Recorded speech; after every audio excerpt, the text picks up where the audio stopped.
Olá, começa agora mais um Direito Sem Fronteiras. No mês de janeiro, as vítimas do Holocausto são lembradas em um dia internacional criado pelas Nações Unidas. Foram mais de 6 milhões de judeus assassinados durante a Segunda Guerra Mundial, além de grupos que foram exterminados por razões raciais ou ideológicas, como os ciganos. Entenda melhor como tudo isso aconteceu. Foi em 1933 que os nazistas chegaram ao poder na Alemanha. Acreditavam que era uma raça superior, consideravam os judeus e as minorias uma ameaça. Nos campos de concentração, milhões de judeus perderam as vidas. 27 de janeiro de 1945 foi a data que marcou a liberação do maior campo de extermínio nazista. Os 700 mil sobreviventes foram da Europa para outros países, como Israel e Estados Unidos. O último campo para deslocados de guerra foi fechado em 1957. Que tipo de apoio essas vítimas receberam depois de ter escapado dessa tragédia? Para falar sobre a situação dessas pessoas, eu recebo aqui no estúdio o professor de Direito Constitucional Saul Tourinho e André Gontijo, professor de Direito Internacional. Que tipo de proteção ou assistência essas vítimas receberam, doutor? Receberam vários tipos de assistência e vários tipos de proteção, dentre elas a possibilidade de migrarem para outros países, como Estados Unidos, o próprio Israel, ou países como o Brasil, que acolheram essas pessoas, além, claro, das indenizações pecuniárias e financeiras que o Estado alemão pagou a elas. Eu imagino que o transporte dessas pessoas nas condições físicas e psicológicas traumáticas da guerra deva ter sido, assim, uma situação de logística muito delicada, né? É uma situação caótica na época, porque não se tinha muitos recursos tecnológicos como se tem hoje. Então, o transporte, o maior deslocamento foi por via navios, alguns aviões também existiam na época para transporte de passageiros, mas o maior deslocamento foi territorial entre outros países da Europa também que acolheram essas pessoas. A Segunda Guerra terminou em 1945 e 3 anos depois, a ONU proclamou a Declaração Universal dos Direitos Humanos. O que mudou de lá para cá? Olha, Bob, eu acho que a promulgação ou, de alguma maneira, a publicização da Declaração Internacional de Direitos Humanos, ela é um divisor de águas, serve como um marco importante na conscientização global de padrões mínimos de respeito aos direitos humanos. Um documento amplamente traduzido que influenciou a redação de inúmeras constituições em todo o mundo e a partir do qual inúmeros outros compromissos de direitos humanos ganharam forma. É bem verdade que a declaração, por si só, não tem o poder transformador que todos nós queremos para questões delicadas de direitos humanos. Ela tem poder de lei, né? Ela, a partir do momento em que ela é anunciada, divulgada e, de alguma maneira, países aderem a seus compromissos, internalizam outros compromissos dela decorrentes, ela começa a operar efeitos internos, domésticos, sem sombra de dúvida. E, junto a isso, nós temos outras iniciativas que terminam decorrendo dela também. Há um desdobramento da declaração que se volta para os chamados direitos sociais, saúde, educação, moradia.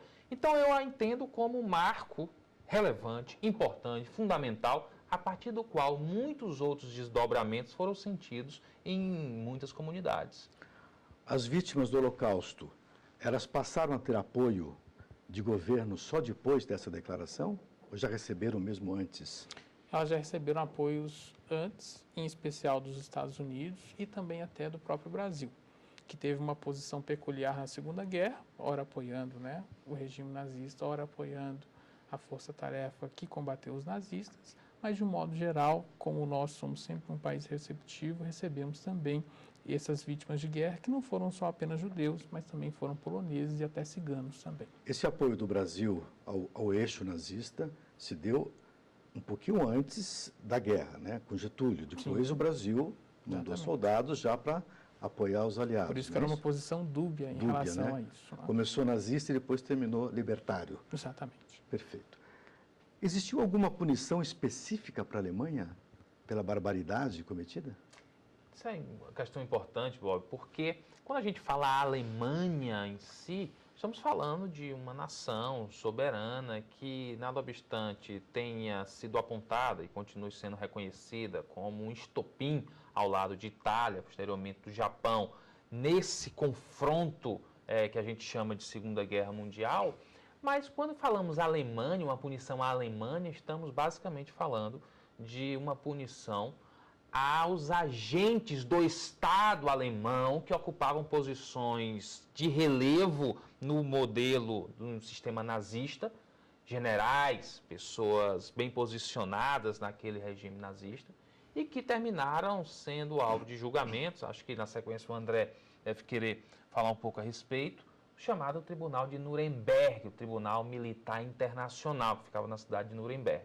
Então, nada obstante nós não tenhamos uma possibilidade de punir diretamente esse ente coletivo chamado Alemanha, nós temos, sem sombra de dúvidas, medidas que terminam implicando em consequências coletivas. Um exemplo, nós temos um compromisso mundial muito severo, criterioso, de resgate à memória, de não deixar esquecer, para que jamais se repita.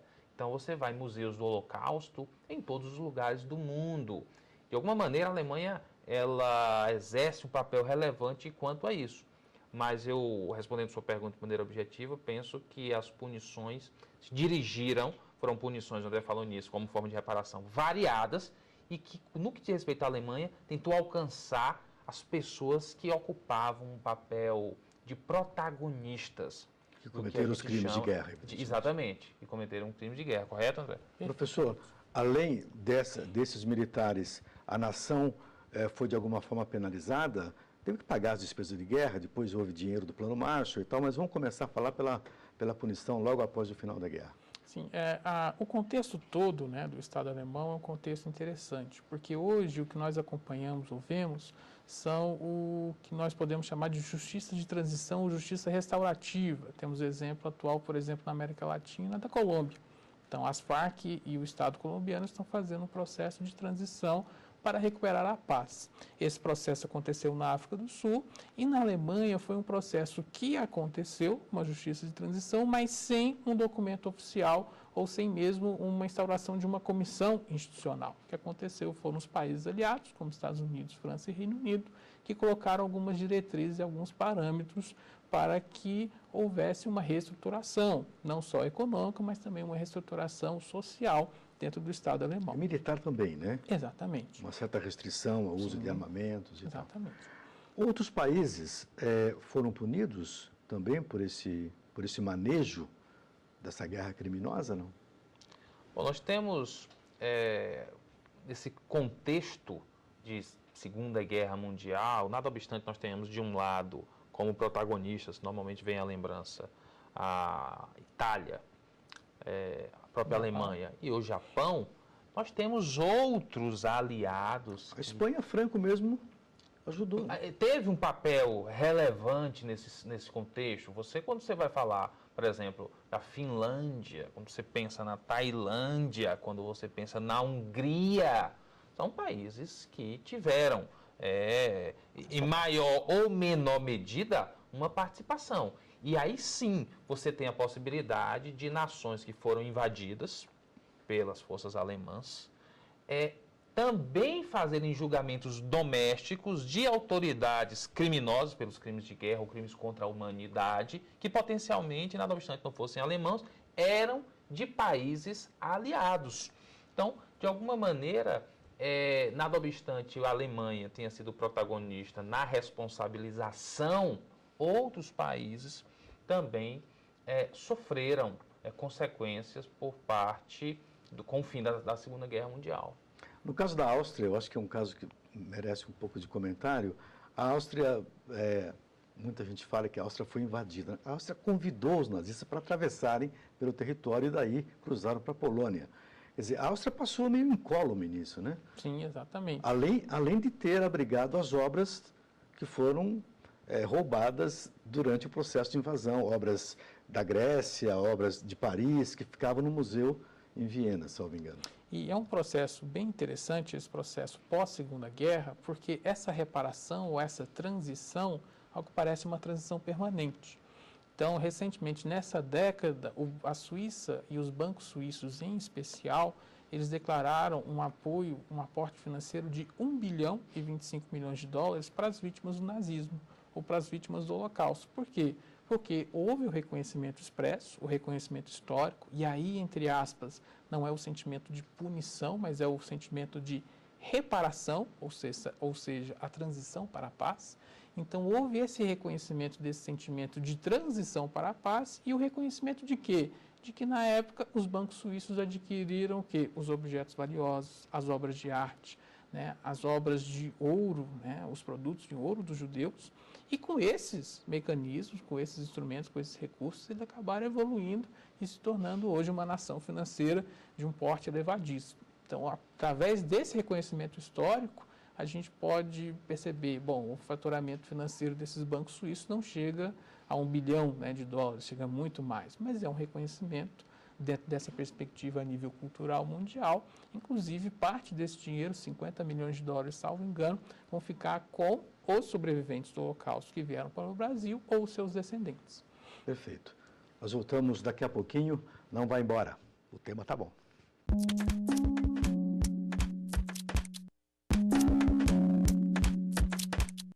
O Direito Sem Fronteiras está de volta e hoje falando sobre o Dia Internacional em Memória das Vítimas do Holocausto.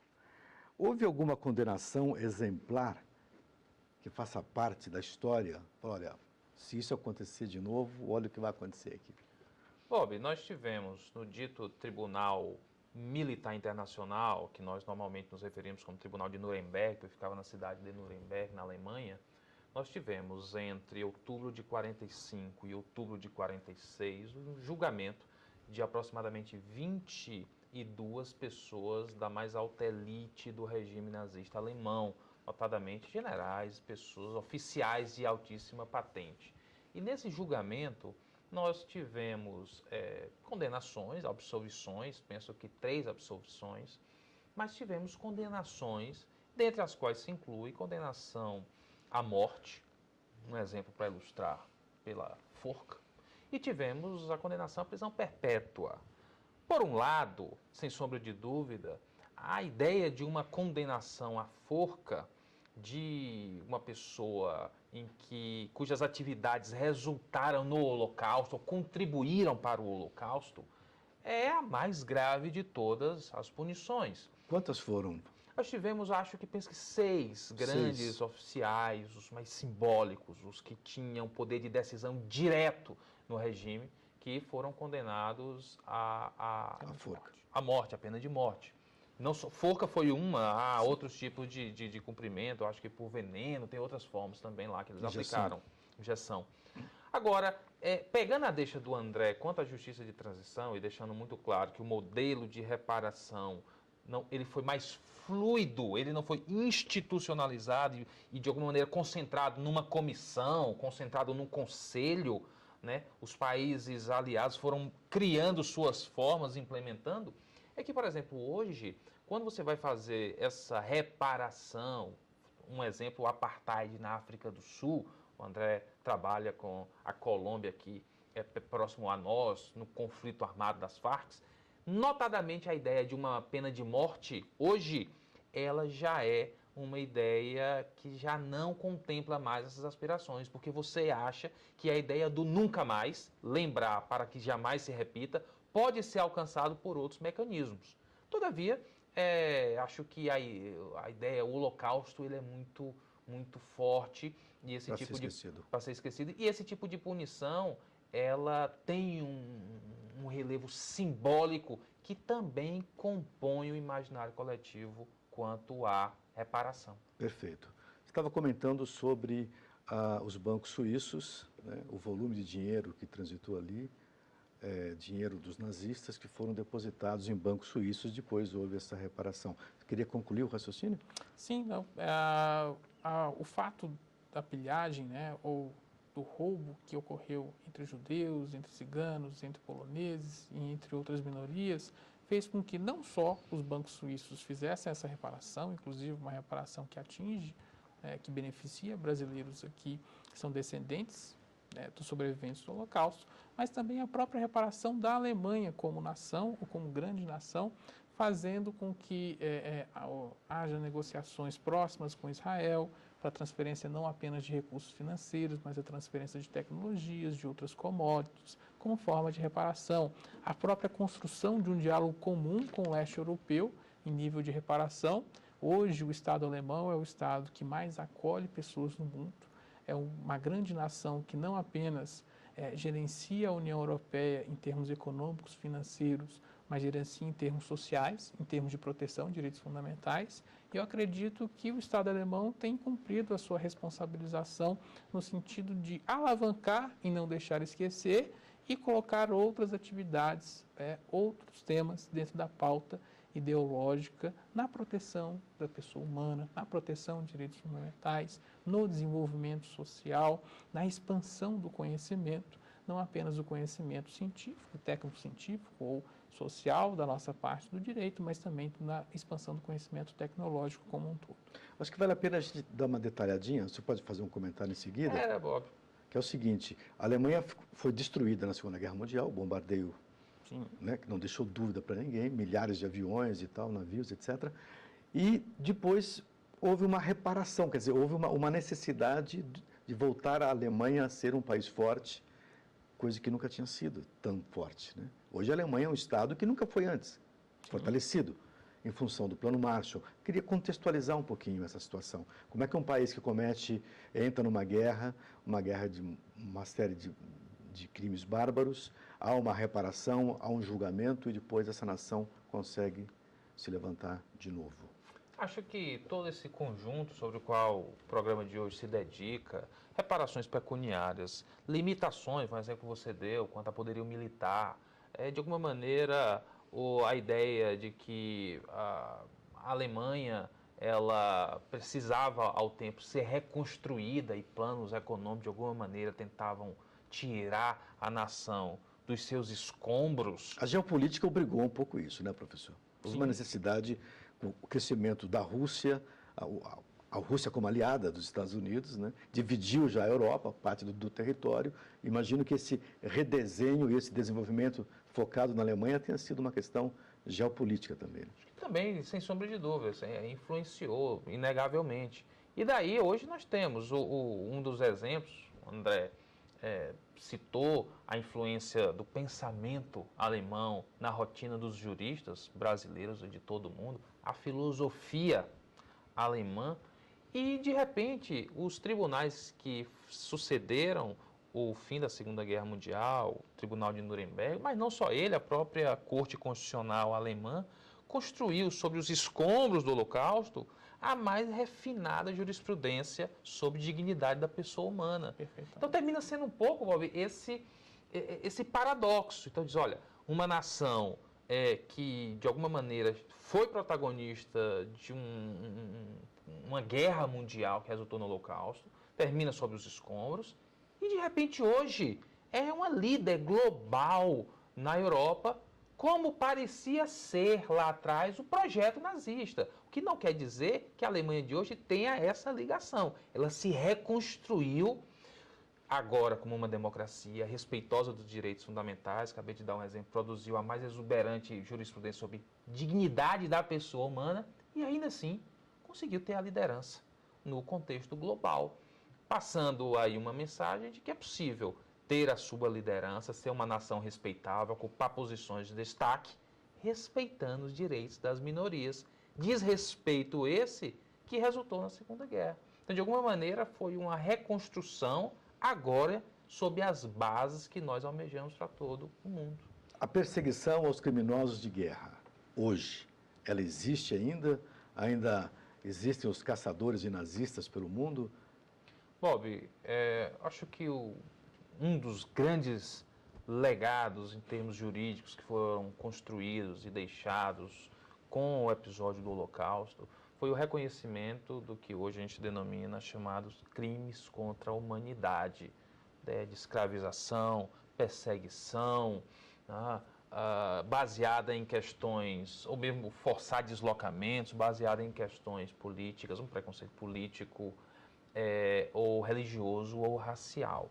E, paralelo a isso, vem um desdobramento de que esses crimes contra a humanidade não prescrevem. E daí você deixa uma porta aberta para a punição. Em 1961, nós tivemos o emblemático julgamento de Eichmann em Jerusalém, belissimamente narrado, imortalizado na literatura por Hannah Arendt. Então, esse conceito da imprescritibilidade dos crimes contra a humanidade permite que até hoje nós tenhamos a possibilidade de uma pessoa. Nada obstante, seja talvez nosso dever registrar que também há um outro lado disso, que é um ressentimento pelo fato de muitas pessoas que orbitaram em torno do nazismo não tenham tido punição, tenham de alguma maneira tido condições de voltar às suas vidas. Daí hoje, de tempos em tempos, aparece uma pessoa que, o bibliotecário, o sujeito que conseguiu se desviar desses holofotes, mas depois a verdade veio à tona. As empresas que produziram, por exemplo, a farda nazista foi produzida pela Hugo Boss. Os grandes grupos alemães participaram ativamente do processo. Obviamente não que isso significasse um crime, porque era uma compra de Estado. Mas, enfim, as empresas todas que participaram disso, até onde se sabe, não foram punidas, né, doutor? De forma alguma. As empresas, elas assumiram para si uma espécie de responsabilidade social nessa linha de transição, nessa linha de pacificação, nessa linha de ter a construção de um outro ambiente. Então, hoje a gente entende, Bob, que o mundo ele precisa não apenas virar a página em relação ao nazismo, ele precisa ter o direito à memória, ter o reconhecimento de que realmente foi um evento catastrófico para a humanidade, mas hoje, nos dias atuais, nós temos inúmeros outros conflitos. A ONU, dentro do seu papel de responsabilidade, de proteção a nível global, ela tem inúmeras ingerências que ela faz em determinados países com conflitos até do mesmo nível, até piores do que aconteceu com o Holocausto. Então, nós temos uma atividade em que é necessário a gente resguardar a memória, resguardar a verdade, mas de um certo ponto de vista virar a página. Nós precisamos fazer com que haja um concerto global. E dentro daquilo que o professor Saul colocou, a Alemanha ela se apresenta como esse protagonista, não só um protagonista como ator a nível europeu, mas a nível mundial, em tentar reescrever essa nova história, essa nova página. Perfeito. Infelizmente, chegamos ao final do programa. Eu agradeço muitíssimo a presença dos dois. Muito obrigado pelo conhecimento aqui exposto. E agradeço também a sua participação em casa. Se você quiser rever nosso programa, acesse tvjustiça.jus.br. Para nos mandar um e-mail, o endereço é direitosemfronteiras@stf.jus.br. Um abraço e até a próxima.